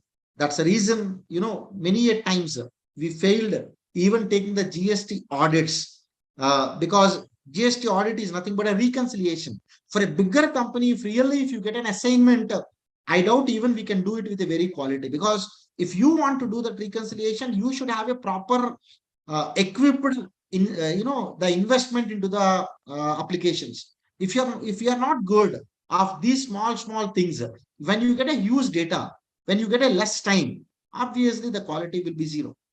When you start becoming a citizen developer, that means you are understanding technology better comparatively earlier. Now you can start slowly start building small applications using these drag and drop. I'm sure, okay, there will be a number of opportunities for you. With this, just because, in fact, the earlier speaker said he can just take for 1 hour or 1.5 hours. That's the reason I came in between. Otherwise, this is not actually my session. But anyway, I thank everyone for your patient hearing. Probably we can take question and answer. Yeah. Anyone can ask the question. I can find one question. Is RPA and data science both linked subject? In the recent time, I hear the word many a times data science. See, data science is entirely a bigger concept. In the data science, there are so many verticals are there, like data analytics and so on. Data science is entirely dealing with the data. It is one of the, the subject, like how mathematics is there, how science is there, how physics is there, chemistry is there. Data science is a concept. Okay. But this all application does this data science job, right? Some does the analytics job like Alteryx or maybe NIME application. Some does the visualization job. Some does the, process automation job and so on. Data science is at the higher level, at the macro level. Okay. Any question? Any question from the session? Yeah. Anyone? My request before closing the session, start spending the time. Unless you spend even n number of sessions institute conducts like this, it will just go into our mind. Maybe after a couple of days, it will just go off. Okay, this is not something which you are using day in and day out to remember. Maybe if it is an income tax, you remember because you deal with the income tax client every day. If it is a GST, you remember because you deal with the GST client every day. But technology, unless you go practice, do at your office for small things, you cannot remember. That's all, guys. Thank you so much. Maybe we can take another 2 minutes question and answer. Otherwise, we can just sign off.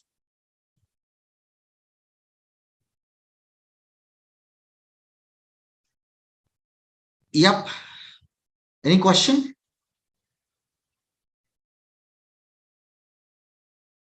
Yeah, I'll share my PPT. In fact, not great content my PPT has, but I can share it. Yeah. Yeah. Over to you, Secretary, sir. Thank you, Sharon. Uh, our on behalf of Hyderabad branch of SIS of ICI, my sincere thanks to Sharon, who is also a committee member and who is sparing his valuable time for the branch, and he is trying to innovate so many things here after coming to branch. My sincere thanks to you, Sharon, and I thank all attendees for sparing their valuable time and spending a lot of time for in attending all the sessions. Uh, at this juncture, I request all the members to please register for the CA Day celebrations and please attend with families. Morning 9 o'clock we will start with flag hoisting at branch and followed by health camp and blood donation camp, tree plantation, and evening at 3 o'clock and in our Center of Excellence Gachibowli office we are starting with children games and all. At 5 o'clock one cultural program is planned and followed by one drama by our senior members. With this, we conclude the session and our sincere thanks to all the attendees once again. Thank you so much. And please, Secretary, sir, it's okay. Okay. no, Yeah. since our committee member, I reserve sharing the Yeah. virtual memento. Thank you so Thank much. you so much. Thanks everyone for your participation. Bye. I request everyone, please register for the CA Day celebration. It will be a great networking there at COE. Thank you so much. Thank you all.